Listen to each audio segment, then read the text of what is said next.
It is the middle of the 1st century BC, and democracy is breaking down in the Roman Republic. It is a time of riots and violent political upheaval. People saw blood and death every day. Murder was as important as the ballot box. Violence was not supposed to be the way that Romans decided the big political questions that set the course for the country. But violence breeds violence. And Rome had descended almost into a state of anarchy by Caesar's time.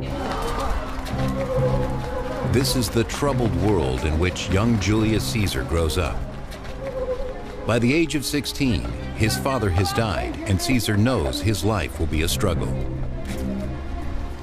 Julius Caesar inherited that most distinguished family history a Roman could have.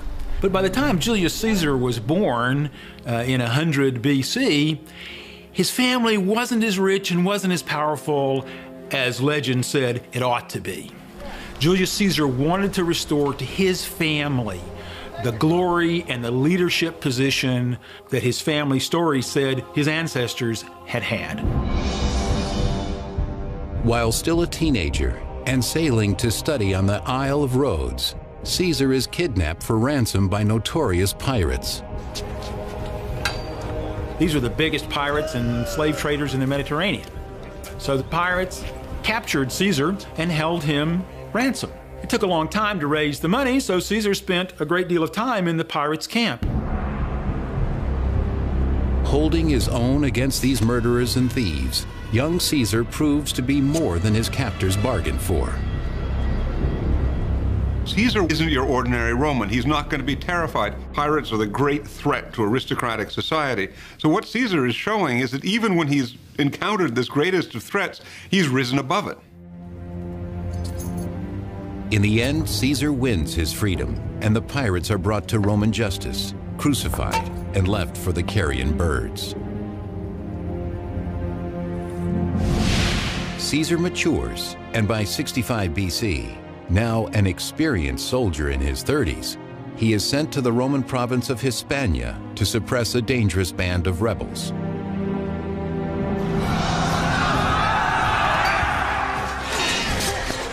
It is here that he shows the dynamic leadership and charisma that would mark his later life.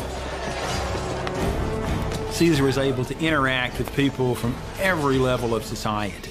He could be friendly with his ordinary soldiers because he showed that he had as much courage and as much guts and as much stamina as they did.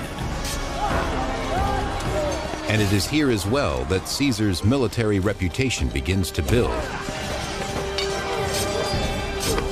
If you're a member of the elite who shows courage and clear-headedness and ability on the field of battle, that's going to translate into some political clout in Rome.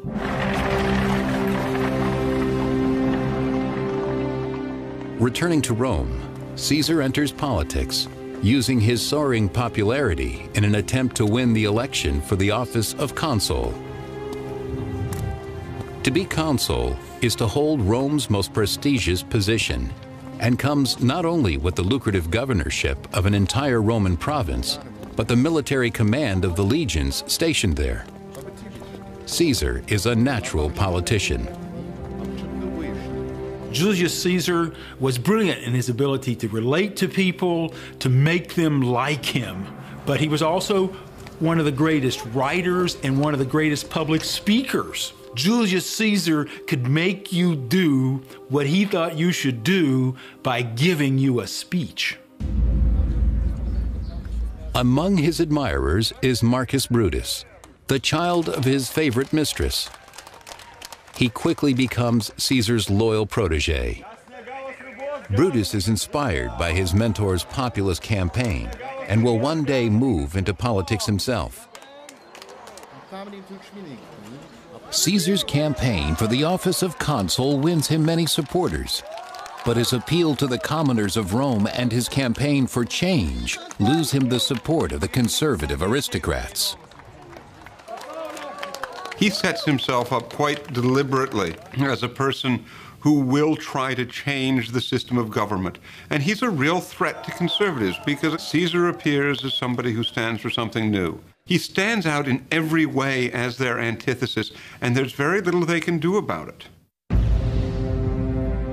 Still, even if Caesar is elected consul in Rome, the conservative senators can deny him the one thing he wants and needs the most, the governorship of the profitable province of Gaul.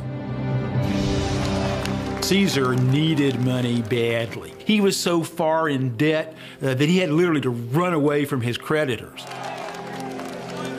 All of Caesar's financial difficulties will be over if the Senate will grant him his wish for the province of Gaul. For Caesar, it was absolutely crucial to get Gaul assigned to him by the Senate as his province. If Caesar was successful in Gaul, he could make a lot of money from the enemies that he captured and sold into slavery and from the booty that he took. It is essential that Caesar win the election and the governorship of Gaul. He develops a plan to ensure this happens.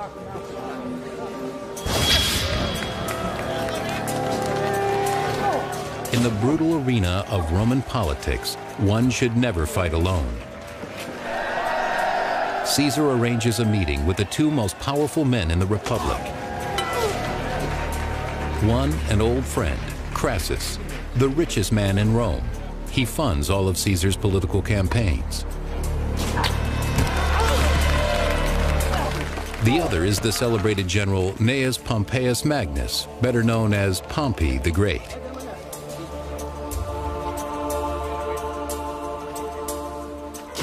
Cunning as a gladiator in the arena, Caesar convinces Crassus and Pompey to work with him to win the election and control the Senate. Caesar really was the third man. He wasn't as distinguished as Pompey militarily, and he certainly wasn't as rich as Crassus. But Caesar had that glow, that aura, that charisma that nobody else had. This extraordinary alliance becomes known as the Triumvirate. The Triumvirate is so powerful that they gain control of the political apparatus. They're able to almost, in a sense, bestow offices at will. And of course, this is going to put the bit in the bridle on the political freedom of the aristocracy, which it greatly cherished. To seal the deal, Caesar proposes a marriage contract between his daughter Julia and Pompey.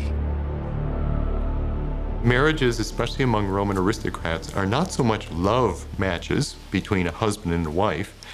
It's more as if one family is marrying another family. And the women are simply tokens of the exchange. With their newly combined political muscle, Crassus and Pompey manipulate the system. Caesar wins the election for consul, and the two of them gain immense power for tax breaks and land grants. And then for Caesar, who has arranged it all, they confer a magnificent assignment. A 5-year term as the governor of not one, but 2 provinces in Gaul, and beyond them, a whole continent to conquer.